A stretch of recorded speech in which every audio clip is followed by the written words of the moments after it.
All right, let's go ahead and do this. So again, thank you for joining me this evening. Hopefully you just finished up a nice dinner or are munching on something right now or enjoying a beverage. My name is Adam Betuel. For those of you who don't know me, I'm the Conservation Director for Atlanta Audubon. And I'm lucky enough as part of my job to take people on trips. And looking at some of the names who are attending tonight, I see people who have come with me on multiple trips and a few of you who are scheduled to come on future trips. So I'm excited you all are here. And I'm really excited to talk about this trip. I can't believe it's already been over a year since I was able to go to Michigan. This was a trip that was a little bit more work than normal for me, but a lot of fun.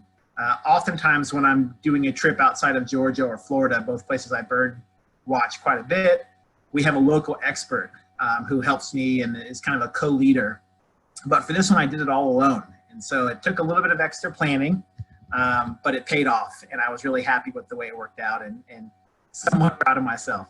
As I put this together, I realized that I really was excited about where we ate and drank during this trip. So in addition to the landscape and the bird photos and some Ebird checklists, you're going to hear me talk about a lot of restaurants. So hopefully if you haven't already eaten dinner, it might get you hungry for something. If you have any questions, comments, anything, feel free to use the Q&A function on your screen, or feel free to announce yourself if you want to be social with everyone else here. I'm fine with that, and I will do my best to get to your questions in real time, and if not, we should have plenty of time at the end to talk about anything you might have. So in addition to that, you guys should be really excited because I'm trying a new presentation model. I normally use PowerPoint, which I'm sure most of you are familiar with. But I'm trying out some Google Earth tonight, so I hope it comes through clean on your end and is something a bit different. I've stolen this from a few other bird tour guides that I've been checking out on YouTube and other things. So let's go ahead and get started about our trip, Atlanta Audubon to Michigan that we did last summer. So you can kind of look at the map here. Everyone knows where Georgia is. I'm sure you're pretty familiar where Michigan is. And it's somewhat obvious that our two states are connected by birds. We're pretty much due north and south of each other or close enough. And so many of our migrants are gonna go up to Michigan or to come down to Georgia. So, really common birds that we have over winter here, like white-throated sparrows and ruby-crowned kinglets. These are birds that breed, at least in parts of Michigan. You have birds like the hermit thrush, another really common winter resident here in Georgia, even though they're not always the easiest to find. This is another bird that will breed throughout the state of Michigan. Baltimore Orioles, another bird that overwinters in spots, especially in South Georgia. If you go down to a pecan farm, you can find some Baltimore Orioles. And cedar waxwings. These birds do breed in North Georgia and other parts of the Appalachians, but they can be found in Michigan as well. And of course, our very common winter bird, the yellow-rumped warbler, and many other transient species that might breed in Michigan and just pass through Georgia for a couple weeks as they head down to the tropics. But I really wanted to focus on the connection of some birds that either I think are especially cool or are of conservation importance. So this is an upland sandpiper, a photo I took out at the sod farms outside of Perry, Georgia.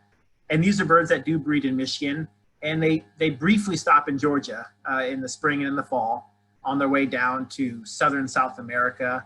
And a recent study showed that some of these birds will actually overwinter on islands on the Amazon River. So they're a really cool sandpiper. Some people call them grass pipers, as you can tell from this photo, and that they don't really hang out on the beach or even like mud flats that much.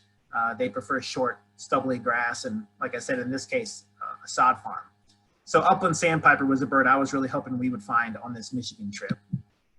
And then another bird that I'm going to go in much more detail later that really connects our two states is the piping plover, a bird that loves the Georgia coast, especially the population that utilizes the beaches of Michigan for their breeding. So I was really excited when coming up with this trip, not only just the cool birds we were going to see in the landscape, but what is the connection between our two states? And I think there's some really unique ways that birds bind us. And so you can see from a lot of these pins, some blue, some yellow, just by chance, which as an Ohio State Buckeye fan, I probably should have picked better colors to be talking about Michigan and be showing maize and blue. It's a bit tough to look at.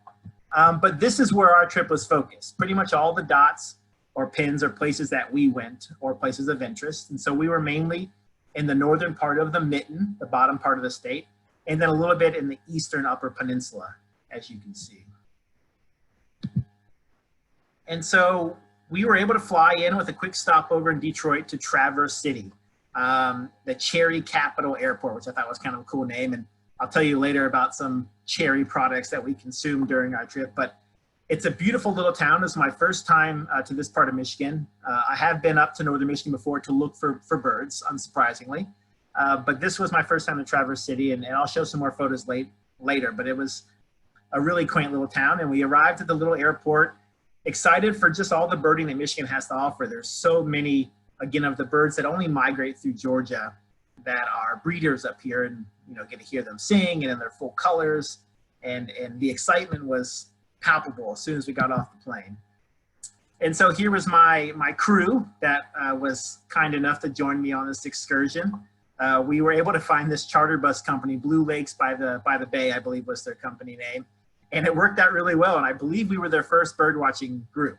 They do a lot of winery tours and bachelorette parties. But our vehicle was great. It held up the whole time.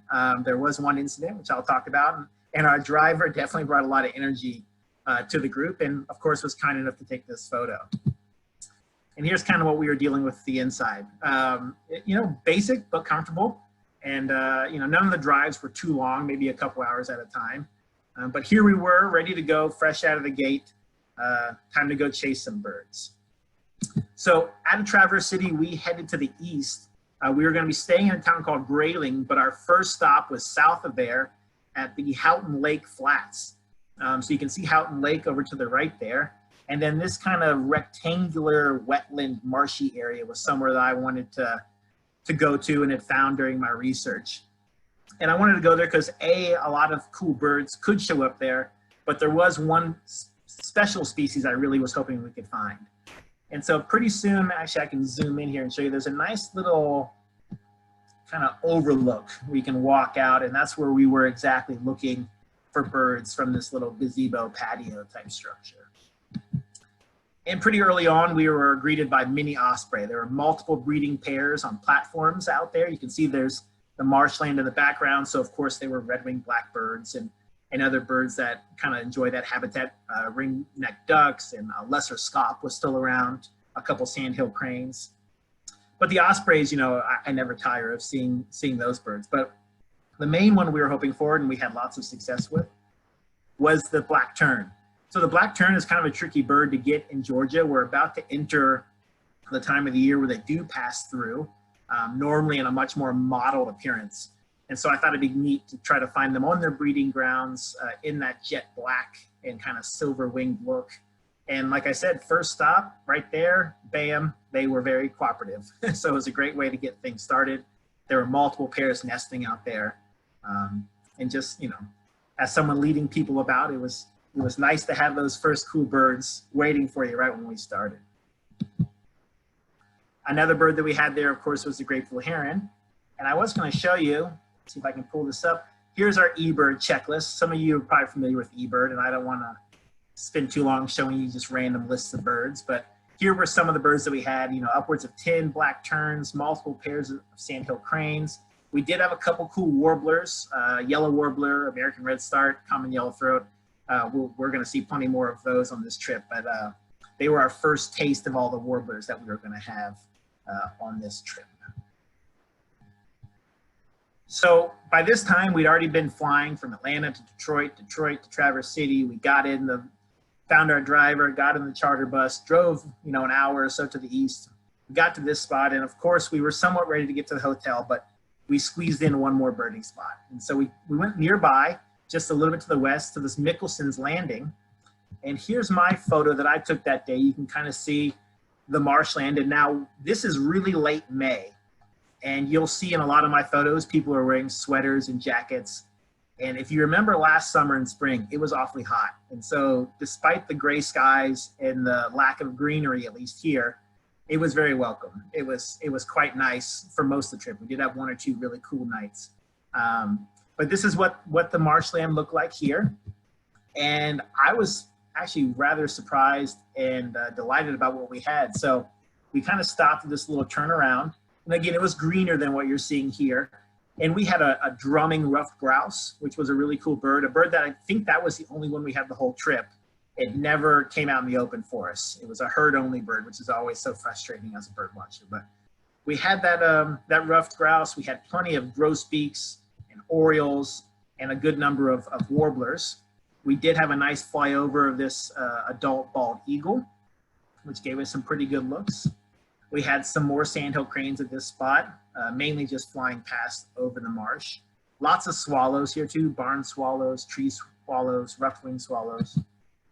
But I was rather shocked to find a Virginia rail. This is a bird that you can find in Georgia, mainly in the wintertime, and they are much, much easier to hear than they are to see. And even then, they're hard to hear. They're not the most easily detectable species, but this one was just kind of sitting right out in the open forest. And this isn't the best photo, but really zoomed in, you can see that slightly drooped orange beak and those kind of, you know, zebra stripes so much on its flanks leading down to its rump. And then just to show you the checklist we had here, again, the rail, the ruffed grouse, which I mentioned, some of the only shorebirds that we had on the trip, semi-palmated plover, killdeer, spotted sandpipers, birds that you're probably familiar with if you've been birding in Georgia. And if you're a new birder, then they're birds for you to go and research when we're done. And then another bird that is really common in the Midwest, which is surprisingly difficult in Georgia, or not surprisingly difficult, just downright difficult, is the warbling vireo.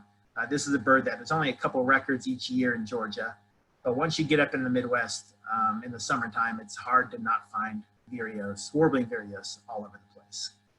And so swamp sparrows, again, a lot of birds that are common winter residents in Georgia or migrants, but not birds that stick around. And I'm gonna share these photos and steal them. This is from our participant, Mary Kimberly. We found this female American redstart busily constructing a nest. And she was able to get a couple good shots of the female on the nest. If you're familiar with American redstarts, you know that the males are a jet black and bright orange. The females are this kind of grayish color with yellow in replace of the orange. So again, another great stop to kind of get things rolling was this Mickelson's Landing, just south of Grayling.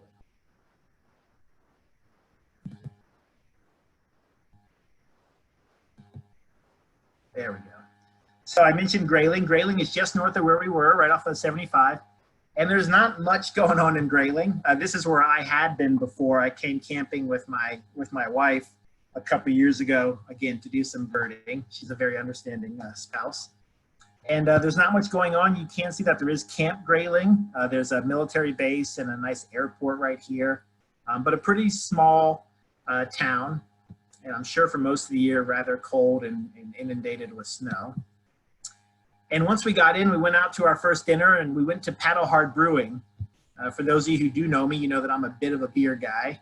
And so I was very excited to not only go to this brewery, but it was also the best restaurant in town. So it worked out that we could get good beer and good food. So there's the updated exterior. And here's a couple people enjoying a good time and reminiscing about the exciting birds that we had and excited for the rest of our trip. And so our first foray out was to Paddle Hard Brewing. And as we walked back to the car, you know, Grayling is kind of famous in the bird world for a very specific reason. And as we walked back to our van, we glanced over here and you might be able to see on this green wall, there's a nice little mural. And so we walked over and of course it's of a Kirtland's warbler. And so the Kirtland's warbler was our bird of the trip. That was the main thing we were looking for, and I'll talk more about them in a moment. But we hoped that it was a good sign that we stumbled across this mural as we went off to bed our first night in Grayling with dreams of, you know, yellow and gray birds in mind. So it was a cute little town, and if you ever happen to be up there, it's worth checking out and grabbing a beer at Paddle Hard Brewing. So after some rest, I woke everyone up bright and early, and we headed up to Hartwick Pines State Park. And so Hartwick Pines is just northeast of Grayling. It's a beautiful state park. There's over 9,500 acres, including around 50 acres of old growth pine forest. Again, here, this satellite image looks like it must have been in the winter. It's not quite as green as it was when we were there, but it's a beautiful state park.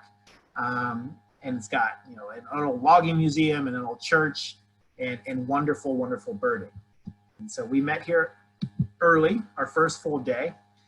And the reason we were there, not only see cool birds, which I'll talk about, but this is where you go if you would like to go on a Michigan Audubon Kirtland's tour. So this guy works for the DNR, and DNR and Michigan Audubon and Fish and Wildlife, they're working together on all sorts of conservation efforts related to the Kirtland's warbler. And so the Kirtland's warbler, if you're not familiar, is one of, actually it is the rarest warbler in the United States.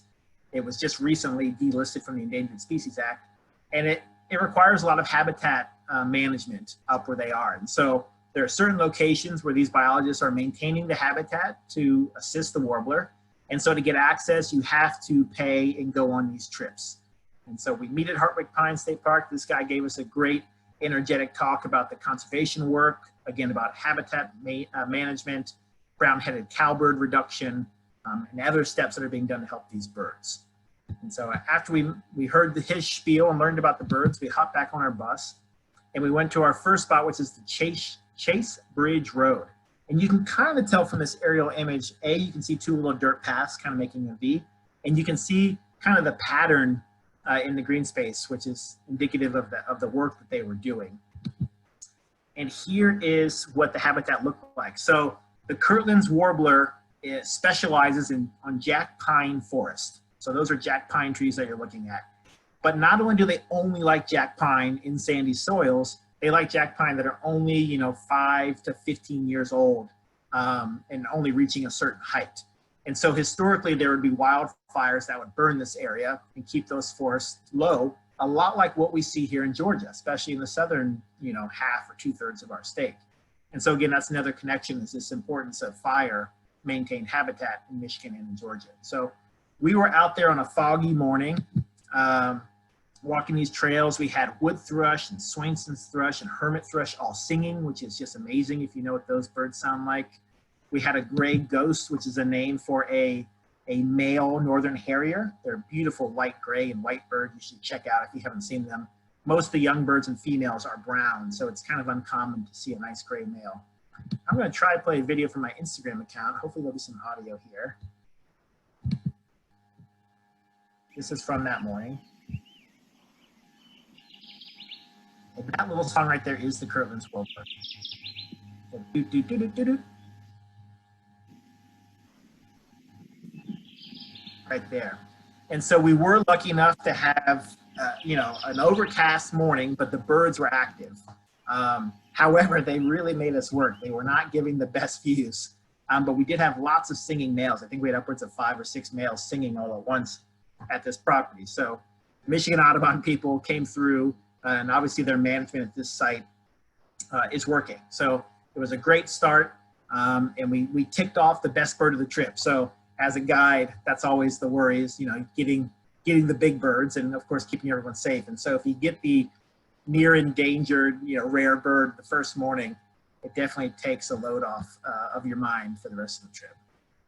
So we walked around this spot quite a while with the Michigan Audubon and DNR folks, and then we broke off on our own. And we went to a spot that I'd been to years before that had Kirtland's warbler, this South Staley Lake Road. And so again, you can kind of see that pattern of where they're managing the pine at the bottom of the image there. And then you can see it kind of transitions to a much more open habitat, this kind of, you know, gray, brown landscape up here. It's much, much lower. And so here's some photos of our group out on this dirt road. And you can see kind of lower vegetation, not too many pines, not too many canopy trees. And we had great birds here. We had Lincoln sparrow, we had field sparrow, we had, here's another look of the road. You can see where there's fire, everything's kept kind of low. Brewers Blackbird, this isn't the best photo, the bird is a bit far off, but this is another focal bird that we were hoping to find. Brewers Blackbirds do overwinter in Georgia in small numbers, mainly at agricultural fields. And so the closest spot to Atlanta that's somewhat reliable was the Brandon Farm and Taft Road up in Bartow County. So if you go up there in the winter, if you head to parts of South Georgia, if you have a keen eye, you might be able to pick them out amongst the red-winged blackbirds and cowbirds and starlings and grackles and whatnot. But this was a bird we were really hoping to look for, and we're excited to find it in its breeding habitat. We also had some more common birds. We had eastern kingbird here, which was collecting some nesting material, which is really neat. We also did have upland sandpipers here. So I mentioned that was one of the birds I was really hoping to spot. We had them here, and they do this amazing call in flight, this kind of haunting whistle. And we heard them doing that, and they came flying in from, you know, maybe a quarter mile away, whistling, and then perched on top of a dead tree, a snag. And it was a bit of a distant look, but it was pretty magical to hear them. It was the first time I'd ever heard those birds giving their vocalization. And kind of, you know, we weren't expecting this. We had a super amazing male Kirtland's warbler. And so we'd spend all this time at the other spot looking for Kirtlands, which we had, but we really struggled to get a good look. And this handsome guy came in and was 5 feet off the ground and just bouncing around all around us and gave some fantastic views. So, you know, we were happy to have them earlier, but this was the real look of the trip of this incredibly rare bird. And then just to give you an idea of some of the information behind Kirtland's warbler and also what's been done that shows the connection between Georgia and Michigan. So here's this jack pine forest that you're looking at. And so what's been done with these birds up here is we've known for a long time that Kirtlands breed in jack pine in Michigan and a little bit in Wisconsin and a little bit in Ontario. We know that they winter in the Bahamas, but what happens during migration? There are very few records each year of birds showing up in northern Ohio, or, you know, there was a bird in North Carolina, I think last year. But what's been done now is they've been putting these little backpack transmitters on these Kirtland's warblers, and you can see how small they are. And part of the reason they're doing this is because in the late 70s and 80s, there were only 200 males left of this species. Today, we're lucky enough through this effort, there's over 2,000 males. So the population is rebounding. And like I said, it just was removed from the endangered species list. But here's one of these Kirtland's warblers, and right here is the antenna connected to that little backpack I just showed you. So it's a really small temporary backpack that helps us track where these birds go. And so what we found is, or what they found, and I'm just the middleman here, here's where these birds breed, up here where my mouse is in Michigan. They come down to the Bahamas, but where do they go in between? And the birds that were tracked showed that the area with the highest density of these birds in migration was southeast Georgia and into northeast Florida. But if you look on Ebird or if you talk to other birders, there are almost no sightings down here, probably because no one's looking. That's a very rural part of the state without much bird watching activity. But if you think about it, these birds love short pine trees. And we have a whole lot of short pines down here, whether naturally occurring from prescribed burns or even, you know, timber and lumber farms. So it's kind of interesting that these birds are leaving the Bahamas, they're stopping in Georgia, and then many of them might be going straight to Michigan or stopping up in northern Ohio, waiting to cross over Lake Erie. So this is another way that our birds and Michigan's birds are tightly connected. Here's another picture of that handsome guy who put on a show for us. So after we finished up at South Staley Lake, we actually went back to Hartwick Pines where we had that early morning meeting. We picked up a nice little picnic lunch, which worked out well for us. We were able to relax and enjoy some wraps and other snacks with, I think, a lifer for everyone but me was the Kirtland's warbler, everyone but a few people. So that's always exciting to have a life bird like that. And then we walked around the preserve or the state park and went to their feeders into the nature center, and we had tons of luck with grosbeaks. So here's a nice male rose-breasted grosbeak. Here's a much better photo of a female grosbeak. But this spot is a great location to find breeding evening grosbeaks. And boy, did they cooperate. So if you've been birding for a long time, maybe you've seen an evening grosbeak if you've been in the right habitat, but this is a species that's shown a pretty steep population decline. And this is a really reliable spot to find them breeding, and they come to the feeders outside the nature center. And so that was another top bird that we wanted on this trip, and sure enough, they cooperated, which was very appreciated by me. So, you know, we had least flycatcher here. I can click on the Ebird Checklist real quick and show you. We had least flycatcher, which is a cool bird, yellow-bellied sapsucker, another winter resident down here in Georgia. Red-breasted nuthatch, another bird that is tricky in our southern state. You can get them during the right winter or up in the extreme North Georgia mountains. You can sometimes find them.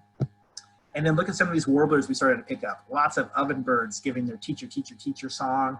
Black Bernie and chestnut-sided black-throated green. And so we were really starting to build up our species list and get rolling with those grosbeaks. And so we'd already squeezed in a bunch, but it was only lunchtime. So we hopped back in the bus and we continued north. So we went from town of Grayling up to Hartwick Pines, up to Mackinaw City, but we stopped first at this little Stimson Road. And you can just tell from this image, there's plenty of habitat for great birding along Stimson Road. And it's just off of Lake Huron. And here's what the road looks like. So it's kind of marshy and forested on both sides. Here's a photo that I took of the road. This is actually where it's still kind of paved. It gets a little more gravelly the deeper we go. But it has this, lots of larch or tamarack trees. You could really start to feel that we were getting further north.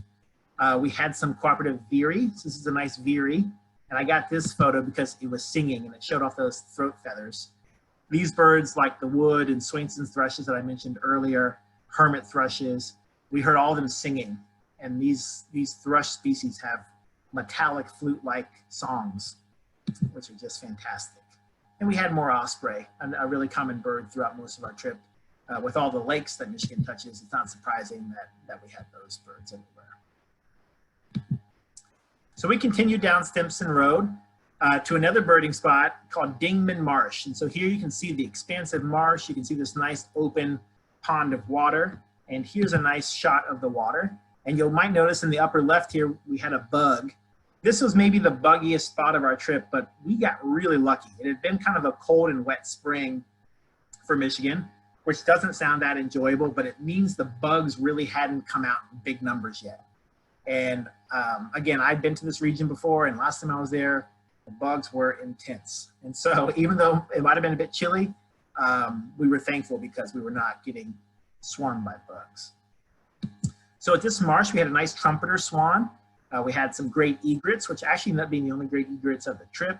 More black terns, again, more swallows, a belted kingfisher, and maybe more importantly, we just had some breathtaking scenery. It was just a great spot. We didn't have as much time here as I had hoped because we had to rush off to dinner. The stupid meal times getting in the way of our birding, but it was a very worthy stop. And this whole Stimson Road down to the marsh, we had chestnut-sided warbler and yellow-rumped warbler, white-throated sparrow, and many, many more. So it was a great late afternoon spot.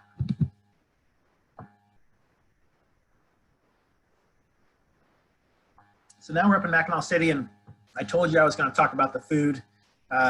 Audi's kept getting all these great reviews, and I wanted to check it out. I was a little nervous from the exterior, looked a little dated, but man, we had a fantastic meal here.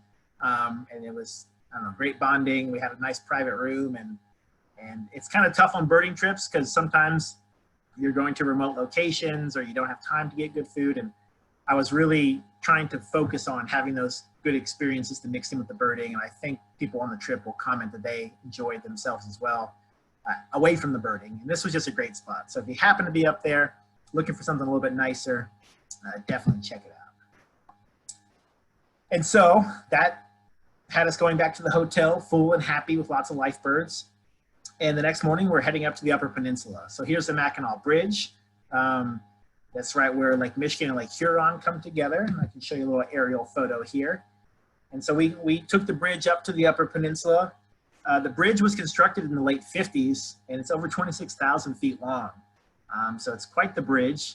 As we drove across, we picked out a couple common loon and ring-billed gulls, always birding, of course, seeing things moving and flying between the lakes. So it really was a spectacular view, and I'll zoom out a little bit more to show you kind of exactly where we are and what that looked like. So it's pretty cool to cross the bridge and head up to the UP, which was the first time for me. And we were heading, thanks to a tip from a guy who I'd reached out to beforehand, to the little town of Pickford. And Pickford is pretty much a nothing little rural town, lots of farms. And in this area, like I said, at Stimson Road, we started getting larch and tamarack and other types of more northern trees. Here in these fields, we started picking up common raven, the first ones of the trip, and these expansive open spaces and ravens calling and meadowlarks on telephone poles and more open country birding. And the first place we went to was this 23-mile road. And as you can see, it's pretty flat, open. There are some kind of wet and forested areas on the backside of the farm fields. And this is kind of what it looked, this is what it looked like, not kind of, this is a photo I took. And we came here for one particular species, which have a lecking breeding site here. And I was a little worried. I was hoping we might find one. There hadn't been too many reports in recent days. And pretty quickly there we had our sharp-tailed grouse right up in the tree. And so I was over the moon. I'm so glad we got one. This was my only life bird of the trip, only new bird for me personally. And I was super excited. And then as we walked, sure enough, we kept finding more and more and more of these sharp-tailed grouse. I think we had over a dozen at this site. And they were kind of flushing out of the tall grass and giving good looks. At a nearby pond down the road, we had this American bittern, thunder pumper, some birders call them. They have this really amazing type song that they do. And I think it was Susan Loeb. One of our trip goers just spotted this out of the window of the car as we drove by, and we were able to go back, and it didn't move a muscle, so it was really cooperative. But yeah, the sharp-tailed grouse was the really special bird that we were hoping to find here, and we were lucky enough to get those. What's kind of cool here, we had alder flycatchers calling in the back of the woodlots. We had bobolink and Savannah sparrows, but there were a couple small kind of pocket ponds, kind of pothole ponds, and we had gadwall and American widgeon that presumably were breeding on these small ponds. So it doesn't look like an area maybe you think of for waterfowl. It looks much more like country birds, but some of these small little wet spaces that are kind of mixed in. Actually, I think it was this very pond right here that had the widgeon on it. So, and then this little roadside ditch is where we found the bittern. So a really, a really cool birding spot, to be honest with you. And we were really happy to find those grouse. From there, we headed over to the Munisquong Wildlife Management Area, and particularly the pothole region. So I was just talking about potholes. You can see all the small ponds here.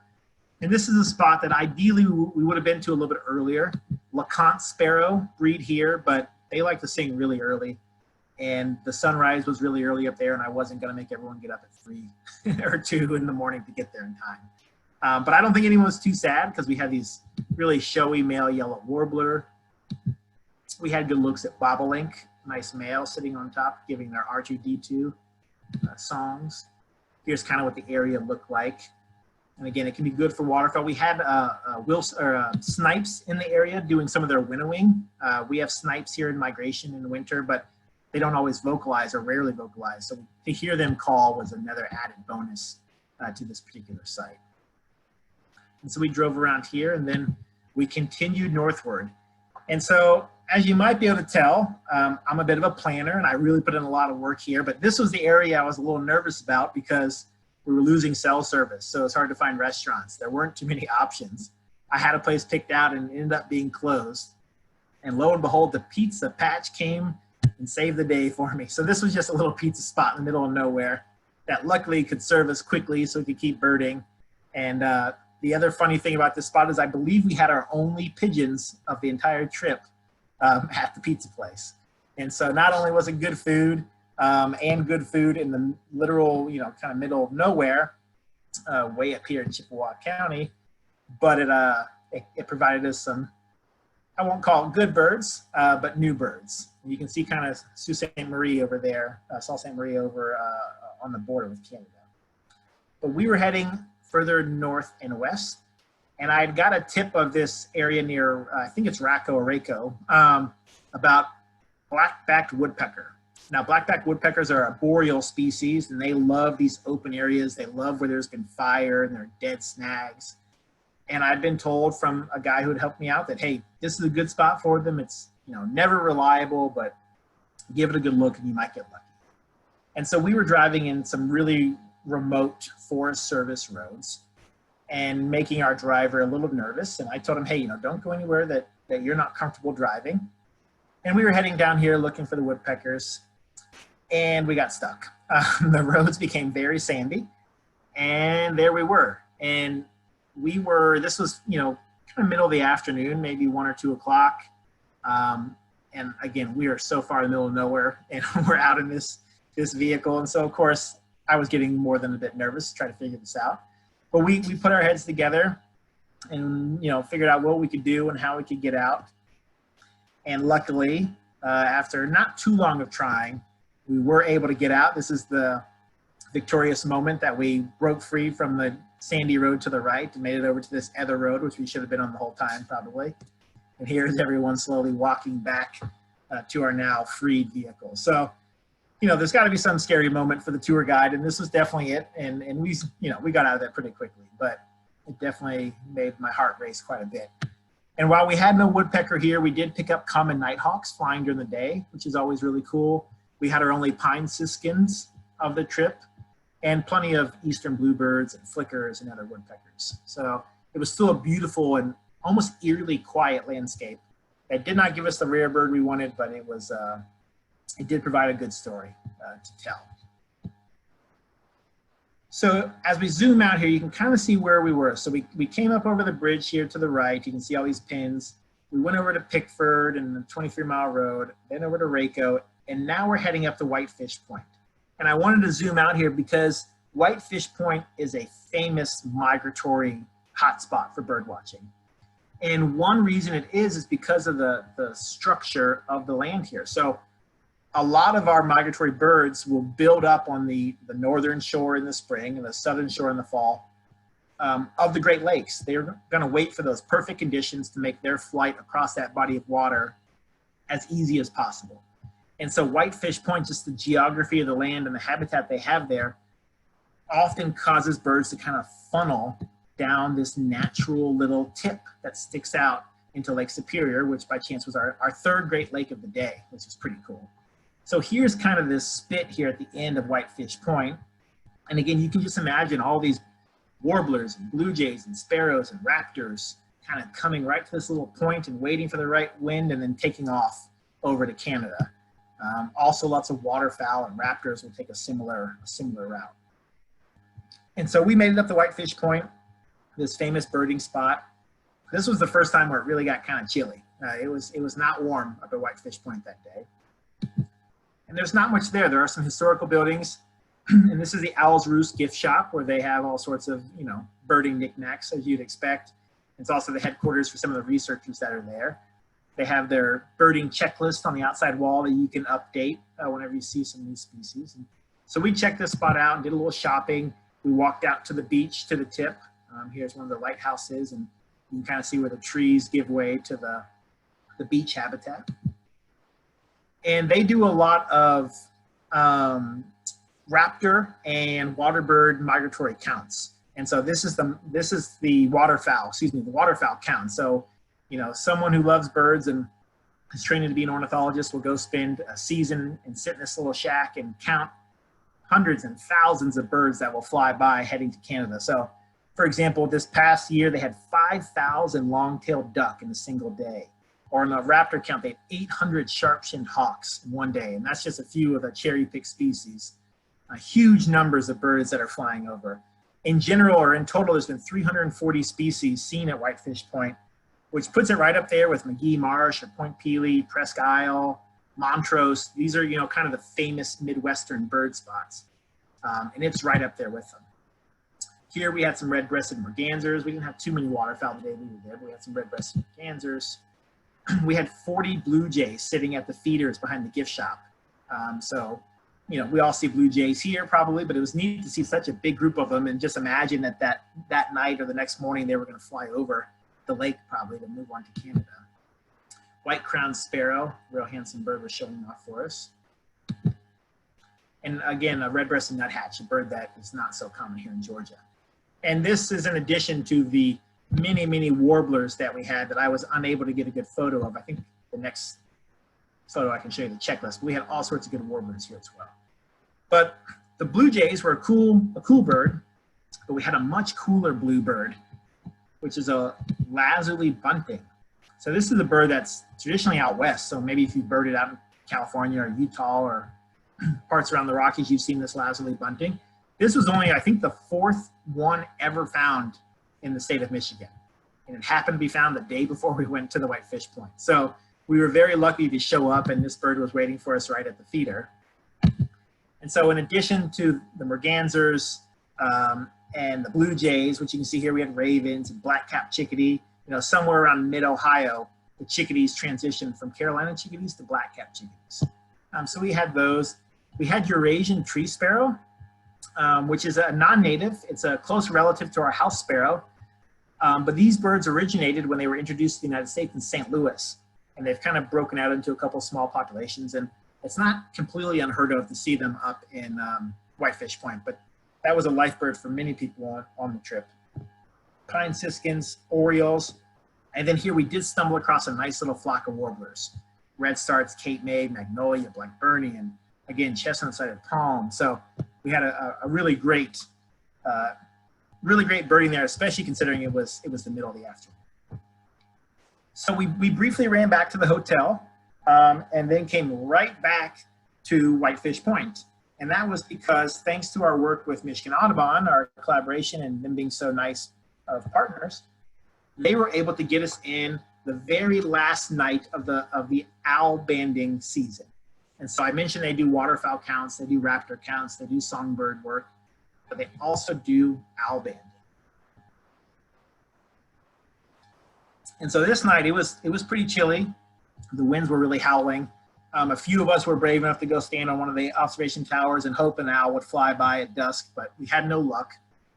But when we went in, they did their net run. This is Nova. She's a long-term owl bander at Whitefish Point.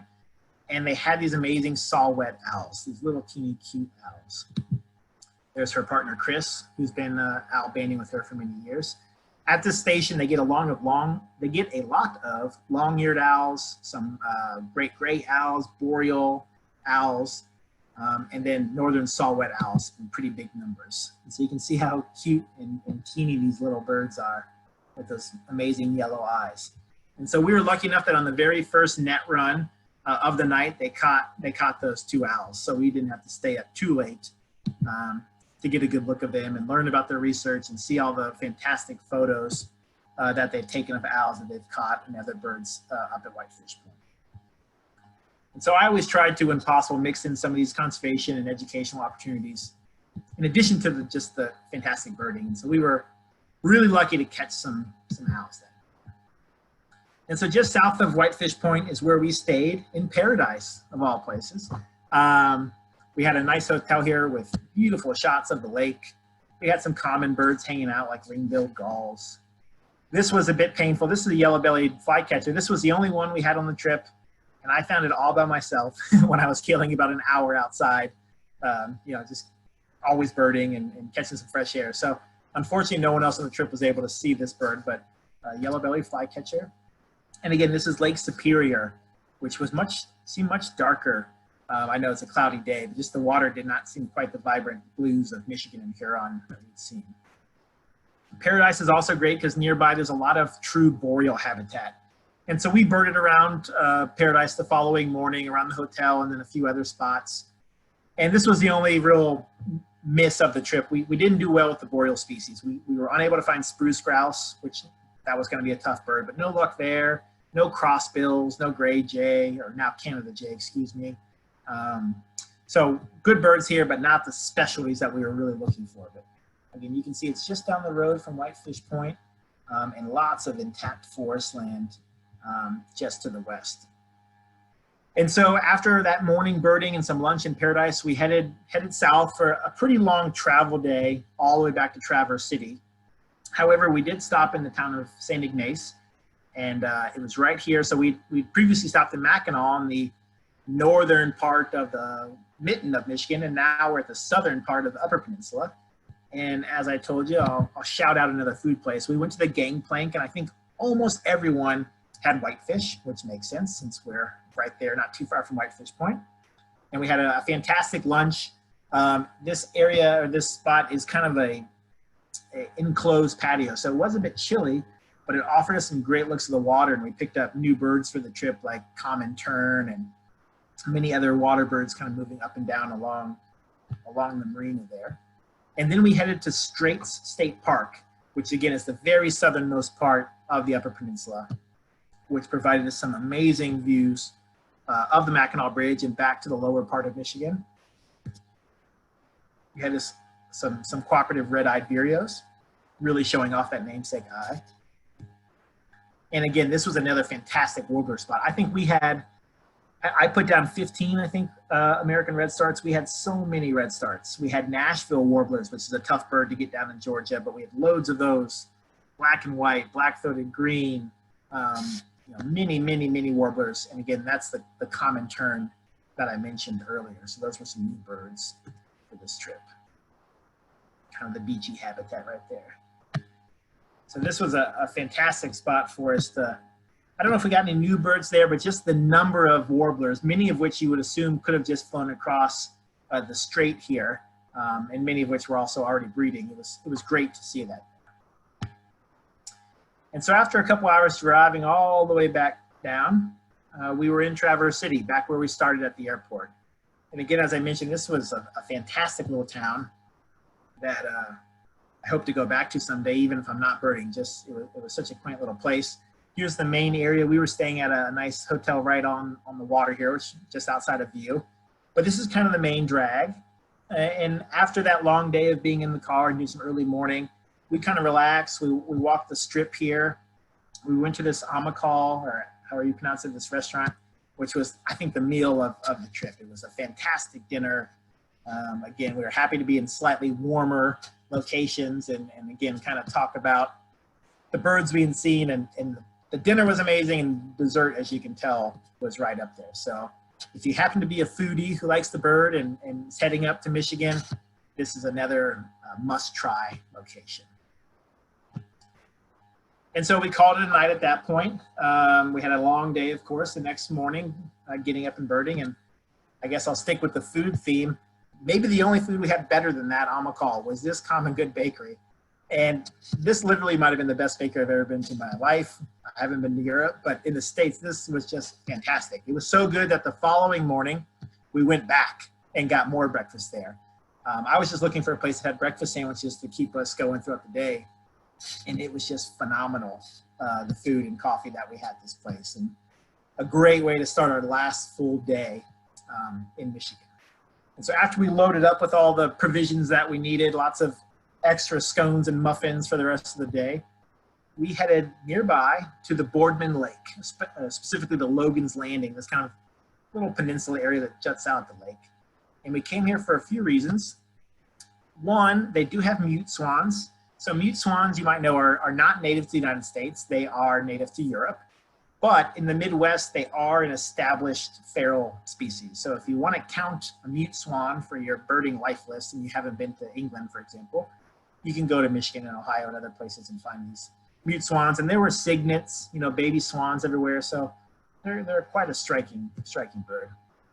We had good looks with orioles here. And we were even able to find this nice hanging oriole nest where that male was very close to singing. And we had some other really cool birds. The other bird I really wanted to see here, more so than the swan, you can see we had 26 swans, including all the young. What I really wanted to find, which we did, was bank swallow. So bank swallow is a very difficult migrant bird to find here in Georgia. All right, but they do breed in Michigan, and this is a reliable spot. So you can see we had a great swallow day with rough-winged tree, bank, and barn. Warbling vireos again, alder flycatcher, again, another very difficult bird to find in Georgia. And again, we continue to have a few warblers. Yellow, redstart, common yellowthroat continue to be some of the more common ones that we found on our trip. However, we really stepped up the warbler game with our next spot. So just south of Traverse City, we went to this Shumsky Road here. And you can see a little bit, there's a river right here beyond the canoe launch, which I'll show you a photo of momentarily. Then you kind of have this marshy area with lower vegetation, kind of, you know, 5 to 10 foot tall little scrubby bushes and short trees. Then some nice conifer patches over here on the right side of the road. And so there are multiple little habitats kind of jammed in here. Here's what the river looked like. It's rather beautiful despite the cloudy skies. We had our I think our one and only olive-sided flycatcher sitting on top of this perch. If you don't know the olive-sided, they give a quick 3 beers is their song. So they're a bird to my own heart with their love of beer like myself. A really nice hairy woodpecker pair was putting on a show and drumming for us. But like I said, the warblers here were fantastic. They weren't as cooperative as we wanted them to be, but the diversity was great. So we had another drumming ruffed grouse really good warblers, or excuse me, woodpeckers, sapsucker, red-bellied, downy, hairy, 4 different flycatcher species there. But we had golden-winged warbler, which is one of the main birds we were looking for, and blue-winged. So we had both gold-winged and blue-winged there, which are difficult birds to see. We also had mourning warbler, a really rare bird down here in the southeast. Good numbers of red start, pine warbler. We hadn't had many of those before this spot. And so we really picked up our species count at this spot. We also had, again, a purple finch up here. So it was a really fantastic birding spot. And you can kind of tell from the habitat here, just coming off the road, a more open country agricultural plot over here. And then this amazing little marshland. This is what the blue-winged and the golden-wings really liked. The problem was they just love to stay low in that kind of hidden area, right? The dense undergrowth, excuse me. So from there, we went from getting the golden-winged now to our next focal bird. And besides the Kirtland's warbler, maybe the bird of the trip that we were really hoping to get good looks at. We stopped at Glen Haven. This is in the Sleeping Bear Dunes, which is a fantastic spot to visit. And here you have this old Coast Guard station and maritime museum. There used to be a cannery here and lots of shipping. And this is what the beach area looked like. When the sun did come out, the color of this water was just breathtaking. The gray skies here don't do it justice. But we walked around this area, and what we were really looking for is piping plovers. And so in this area, there's a group called the Great Lakes Piping Plover Conservation Team. And I'd been lucky enough to be in touch with a lady named Alice Van Zoren. And Alice is great. If you ever are on the Georgia coast and you see a piping plover with leg bands, you know, the color bracelets we put on birds to try to recite them, she's one of the people who you're going to talk to when you're trying to figure out where these birds go. And so with piping plovers, there are 3 distinct breeding populations. You have the Atlantic coast population up here in green. You have this large Great Plains population. And then you have this smaller Great Lakes population. And the Great Lakes population is endangered. So the species as a whole is in a little bit of trouble, but this area is in real trouble. And in the mid-1980s, there were less than 20 breeding pairs of piping plovers left of this Great Lakes population. And so there are species that really, or subspecies that really needed some attention, and it's getting a lot of work. But when I kind of put the whole idea of this trip, again, connecting the birds of Michigan and Georgia together, this is the bird I really had in mind. And so here's a representation of what their range looked like in the 80s. Again, kind of right where we have been. They like up to Whitefish Point, over here at Sleeping Bear Dunes, and then right up at the Mackinac Strait. Luckily, because of all the great work that everyone's doing, that is what the population looked like in 2018, which was the first time in something like 70 years that every Great Lake had a breeding pair. So you can see Lake Erie here finally had a breeding pair. If you pay attention to bird news, you might be aware of the breeding piping plovers at Montrose in Chicago down here. They famously caused the cancellation of a music festival last year, and they're breeding again. And so this is a very imperiled population of birds. But what's really cool is over 60% of that population overwinters on the Georgia coast. And so it's really important to preserve our habitats here in Georgia and to think about the whole life cycle of these piping plovers. And so Alice, not only being an amazing person to communicate with via email, she was nice enough to give up part of her day to meet with us. And so we got to see some of the nesting areas, some of the work that she's doing where they can put down temporarily some fake eggs as they check the other eggs, the real eggs of the plovers. And we were able to walk down the beach and again, learn more about her process, the monitoring the birds that were there. We did have some other shorebirds. This is semi-palmated sandpiper that was hanging out with the rock star piping plovers. So we had, I think, 8 different piping plovers in the very small section of beach that we visited. And there, here you can see these color bands I was talking about. So you can see the green, the yellow, the light blue, and then there's an orange one way up above the joint here. And so if you happen to go down to the Georgia coast this summer or late this summer into the fall and winter, hopefully when things are a little bit more normal and you can keep your space, keep an eye out for birds with bracelets. This is obviously one that has not been captured yet by biologists, and it doesn't have those bands. But we just had a great time. And at a few instances, these birds walked merely, a couple of feet away from us as they were foraging on the sand. And so that was a really spectacular experience, not only because the landscapes and the sand dunes were great, as was Alice, but to see the plovers so close. So after there, again, I'm going to talk about food. We went to a place called Cherry Republic, and everything on the menu, or almost everything, has a cherry component. So if you despise cherries, I would skip it. But we had a great time, and even had this grilled cheese type sandwich with a cherry compote on it, and Larry had a cherry flavored beer, and we warmed up after a cold morning on the beach looking for plovers. And then the rest of the afternoon was mainly just spent exploring this Leelanau County, which is this peninsula up here north of Traverse City. So here's Traverse City. We birded down here, and we headed over to the dunes, and then we kind of drove around up in here. We went to this nice paved trail. In this area, it had some strong winds come through about 5 to 10 years ago, and it knocked down a bunch of trees. The only good thing about that is the debris of the trees and that kind of scrubby and thick undergrowth. It's great for Canada Warbler, which we had. It's great for Mourning Warbler. It's great for black-throated blue warbler. So this was another fantastic warbler spot that we were able to squeeze in. After there, we drove around to a couple more open country rural areas. Here you can see Lake Michigan in the background. And we had some other field sparrows and more meadowlarks. And then finally we finished up this marsh, which was flooding into the road here. But we had a couple American bitterns that were chasing each other. We had sandhill cranes with young, and just a lot more of the same fantastic birds that we had seen most of the trip.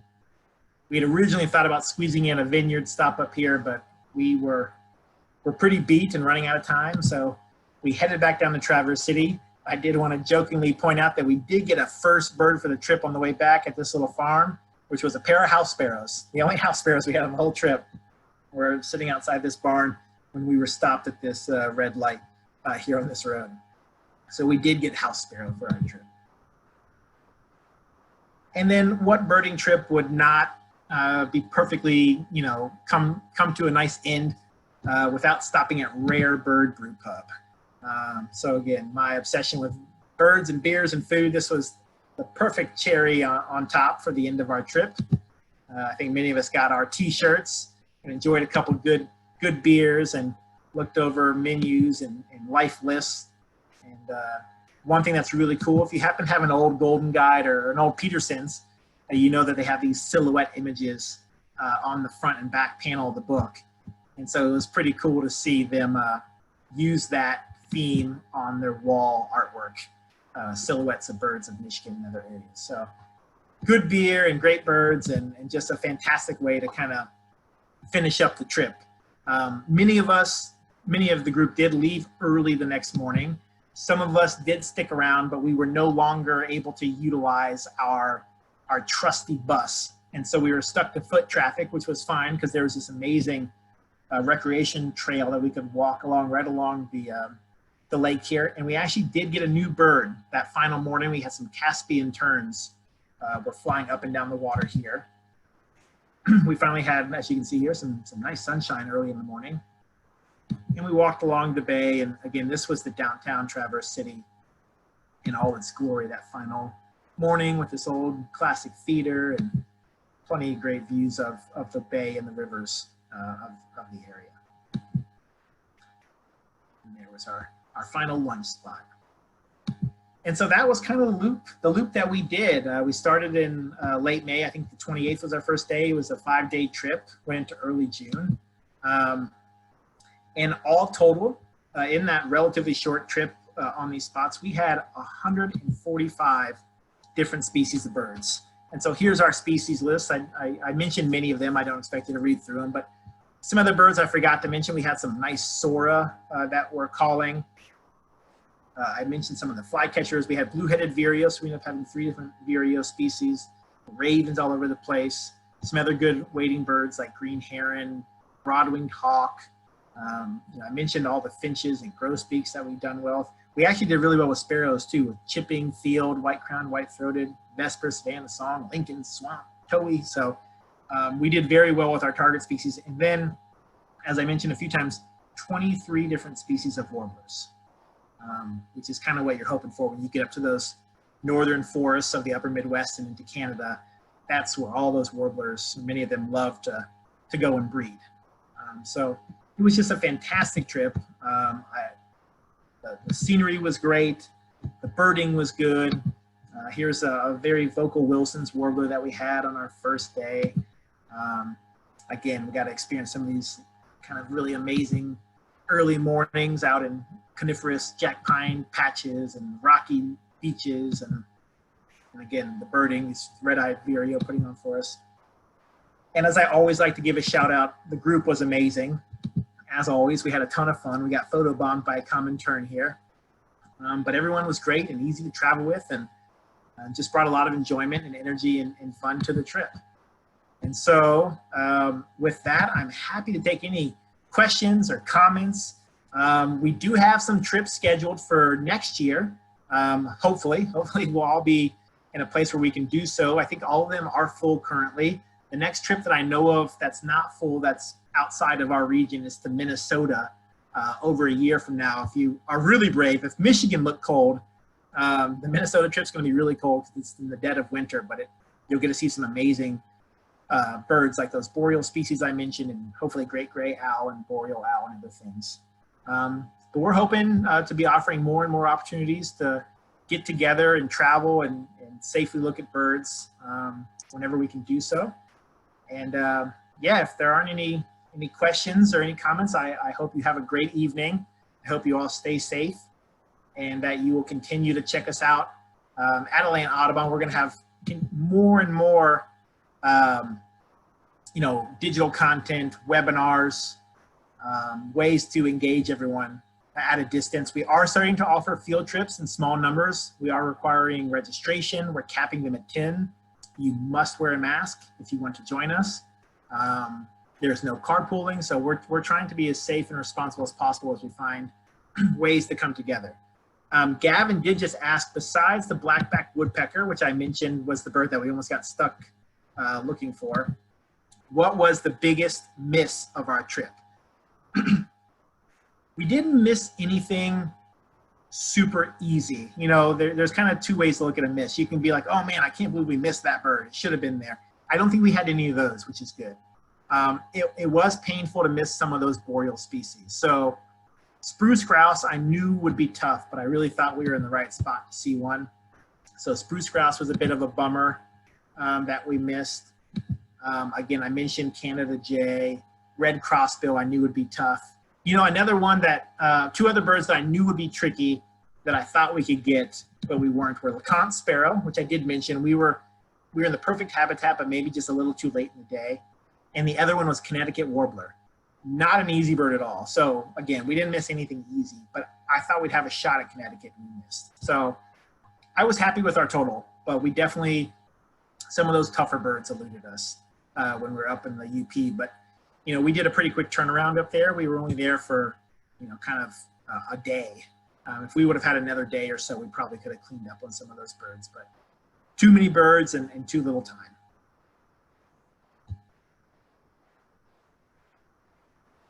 All right, well, again, thank you all so much. I'm gonna go ahead and end this in just a second, but please do continue to get outside and enjoy birds, stay safe, and stay tuned to Atlanta Audubon because we're gonna keep providing great content for you. I know that I personally am doing a Ebird workshop on Tuesday. It's a lunch and learn. It's an hour-long webinar at noon. It's intended for people who have maybe submitted a checklist before. You don't need to be an Ebird expert by any means, but I'm going to focus more on how to explore all the data that is available on Ebird rather than how do you submit a checklist. So if you're curious, I know that's one of the things we got coming up in August. We're having a evening session that I will also be hosting with author David Sibley. Many of you know David Sibley for his fantastic field guides. He has a new book out. I think it's called What It's Like to Be a Bird or Life as a Bird. I should know it. It's in the other room behind me. But he and I will be talking about that new book and his amazing artistic ability and just the birds of the U.S. That'll be on August 19th at 7 p.m. So if you'd like to hear me and David Sibley talk about birds and his new book, I encourage you to check it out. All right. Well, again, thank you all very much. Enjoy your evening, and we will see you next time.